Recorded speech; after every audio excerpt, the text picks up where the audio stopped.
new Bedwars Season 9 update is out. There are a ton of new things, like a new lobby, for example, you can see right behind me. The forge is gone.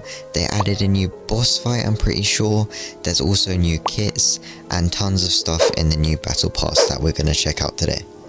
Starting with the best way to get XP, if you want to head over to your locker and then go to consumables, you can see you got the 2x battle XP, all of that, autocomplete. I would recommend saving your autocomplete until you find a really hard quest, or you haven't played the game in a week and it's the last day until your weekly missions run out, or it's like the last hour until your daily missions run out, something like that. And you can see you just want to go into a game, get as many kills as possible, get as many bed breaks, all of that stuff, survive for a long time. It will help you get as much XP.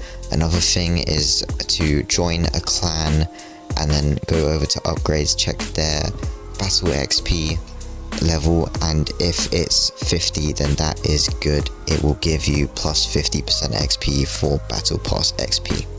Another thing you can do is you can wait for 2x XP weekend or stuff like that, just extra days where you get more XP, and then that would probably be the best time to use your consumable 3x XP, 2x XP, all of that, and then just save your weekly missions until that point so you can get the most XP out of that. With the release of the battle pass, you can see that there are 4 new kits. You can see the first one here is Yamini, second one is Cogsworth, third is Noel, and fourth is Terra. I'm going to be giving a brief explanation on what each of these kits do, but I will have future videos on the best ways to use these kits, and you'll be able to see me using these kits in action. Starting with Yamini, you can see right here that you're able to climb and pounce with feline dexterity. Full damage is reduced since you always land on your feet, so I am pretty sure this would be similar to Gingerbread Man, where you get to jump really high and you won't take full damage at all. I think what it means by pounce is you'll be able to attack other people with this ability as well. Next up is Cogsworth. It deploys robots that search for generators and collect resources. I'm going to assume this is similar to what a drone would do. It would just be automatic though, because you won't have to fly the drone. The robots will find their own way towards the generators to collect resources. But I think just like the drone, they can also be killed by other people. The kit Noel allows you to tame slimes to befriend your team, providing your teammates with unique buffs that strengthen over time. This is, I would assume, similar to Star Collector Stella and Axelos or Amy, and even maybe Sheep Herder. You collect slimes and that will give your teammates buffs. It's as simple as that. Maybe it will do damage buffs, stuff like that, bed breaking buffs, all of that. And the last and final kit, which is the level 50 kit for the battle pass, is Terra. What it does is it stomps the ground to gather protective blocks, then kick them at your enemies. Each direct hit permanently increases kick damage. So every time you kick and it directly hits a person, it will increase that damage, kind of similar to Airy, but instead you don't need to get a kill. I reckon this kit would be good to defend yourself, because if someone's chasing you, you can just stomp and then blocks will get in their way. And I think the blocks will also do a bit of damage against the opposing players, which will increase over time because of the kick damage and all of that. So I think this would be a pretty good kit for like running away or a 1v1 situation against another player. Now that we've covered all of the stuff inside of the lobby and the battle pass, let's go straight into the matches, because there's a lot of new stuff in the different game modes. You can see here they have added new team colors with yellow, blue, orange and pink. I'm not sure why they did it, but I think it's pretty cool. And then inside of the doubles match is pink, blue, orange, yellow, brown, white, cyan and purple. As soon as you enter the match, you can see there's this new thing called bed placing on top of your bed. It stays in the match for 6 minutes and then it will disappear once that 6 minutes is up. To get a better explanation of what it does, I'm going to go over to the other team's bed. Now I'm at the other team's bed, you can see I can break the bed plating, and once the bed plating is broken, it will spawn a bed shield for 20 seconds, and it will also make your gen hyperized for 30%, which means that your generator will produce iron 1.3 times faster. Once the bed shield is down, you can then break their bed, meaning that in the first 6 minutes, you pretty much need to break other teams' beds twice. Another thing you'll probably notice is that your health bars are back to 100 health. Mine is obviously 90 right now because I'm airy, but yeah, if you want airy kit or any other kit that reduces health, you would be at 100 health instead of 150. Now you can see right here the enchantment table is not open and you can't ignite or rebuild the enchantment table with 8 diamonds anymore. Instead, there's this new thing called tiers, and I'll explain what tiers are now. So if you go into the item shop, you can see that there's a tier down here that says Iron Age. Once you unlock it with 2 diamonds, it will give you blast proof ceramic, fireball, iron pickaxe and iron axe, and it will allow you to buy them inside of the shop here. So if you press it, you can see they're now unlocked here, all of that. And then next is tier 2, which is Diamond Age, and you can also see that the enchantment table has not been rebuilt yet, but when you go onto Diamond Age and then click on Diamond Age and unlock it, the enchantment table will also unlock as well, and you will also get obsidian, which is now 1 emerald. It has been reduced and I think a lot more people are going to be using it. It will also unlock the crossbow, diamond pickaxe, diamond axe and siege TNT, which has recently been added back.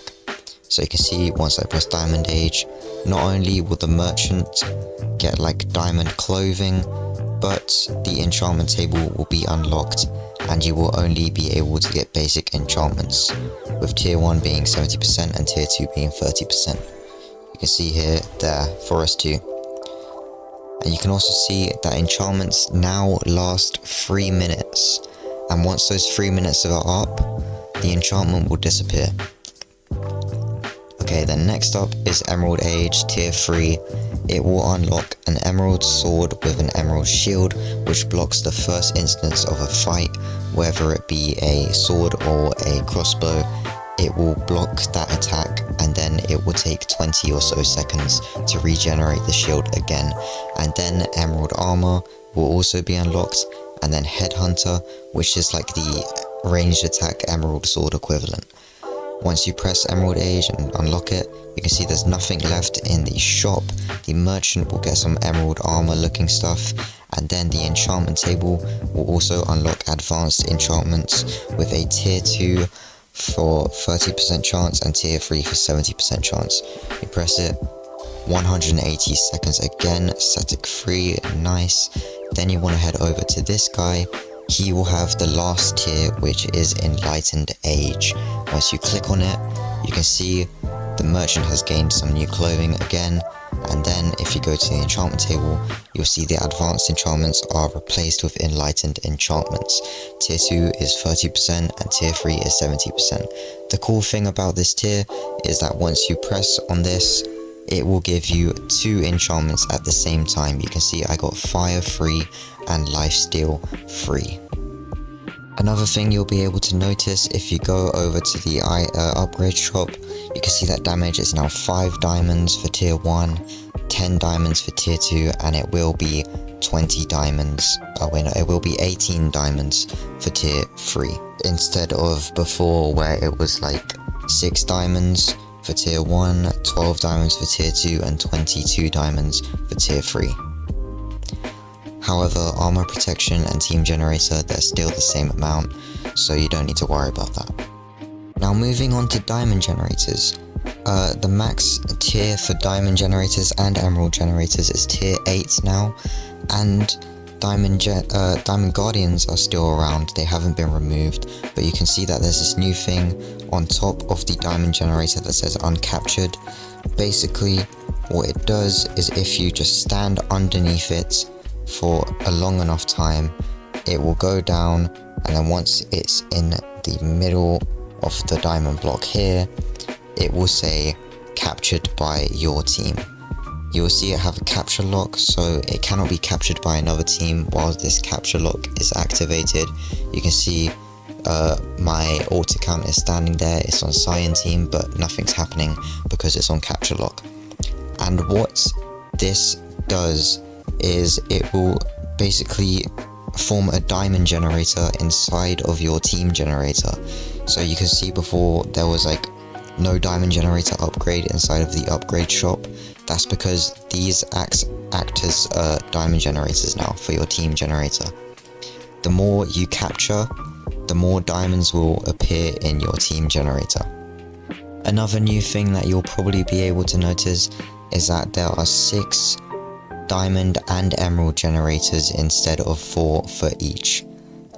You can see there's 1 diamond generator here, 1 emerald generator over in that corner, 1 diamond generator here, another emerald generator in that corner, another diamond generator in here, another emerald generator in this corner, and then another diamond generator here and another emerald generator in that corner.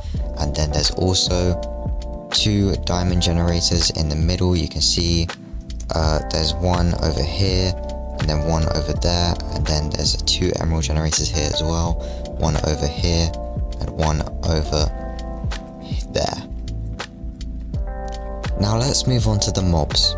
Like I mentioned earlier, diamond guardians are still around, they haven't been removed, and they spawn every 3 minutes. You can see there's 3 minutes on the timer here, and they have just spawned.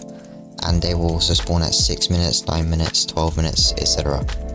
Next up is the Monarch Boss. It spawns at 4 minutes 30 and 10 minutes 50 seconds, around that time.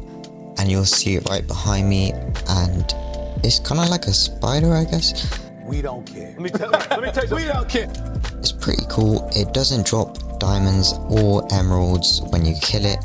Instead, it will drop some form of buff, which I will explain later in the video. It has a few different attacks. You will see some orbs right here. They damage you. This acid thing also damages you if you step on it. If you want to just keep on attacking it, it will also burrow into the ground at some point. It will heal if you leave it for too long, so you got to keep on attacking it. Once it is dead, you will see here that it will give me a golden goose buff and golden egg, which I will explain later in the video, like I said earlier. And last but not least is the Titan boss. Yes, this annoying knockback spammer is still in the game, and it will appear after the 2 Monarch bosses are done. It seems to have a bit of a well, never mind, it doesn't have a See, the knockback is crazy in this thing still, but once you kill it, it will give you the emerald and the diamonds, as well as the Titan buff. You can see in a second here, it's nearly dead, surprisingly. I didn't think I'd kill it this quickly. It might have been nerfed a bit, I'm not sure, but you can see once it's dead, it will give you a few emeralds, a few diamonds, and it will give you the Titan's blessing, which does plus 20% damage for 3 minutes. So altogether you can get 50% extra damage total with the golden egg buff. Now back to the golden goose thingy. You can see straight away it gives you 5 of the golden egg buff, and the golden egg buff lets you deal 1% damage per stack. So currently I'm at plus 5% damage, and this is permanent, so this will stay with you throughout the whole of the game. You can see the golden goose is following me. You want to bring it back to your base to get more of the golden egg buff. If you just bring it back here, it will go right there, you can see it, and the longer it stays here, the more golden egg buff it will give you. The max it can give you in one turn would be 15%, so 15% damage extra. So that means plus 30% altogether if you kill both Monarch bosses and bring the golden goose back each time. Now you'll be able to see here, if I switch teams over to, let's say, orange or something, I am able to pick this up, and then the yellow team, which is the team I was on before, they won't get any more of the golden egg buff, but if I bring this dude back to my base, which is now orange, I will then get the buff from there. You can see right here again, my alt account, which is on white team, is able to pick it up and then run back to their base with the golden goose. However, if you manage to kill them before they get to their base, the golden goose will stay where they died, and then you are able to pick it up again and just bring it back to your base. Anyway, I'm like 70% sure that's everything that's new in the update. If you enjoyed this video and it helps you out a bit, please like and subscribe. It will help me out quite a bit. And thank you guys for watching.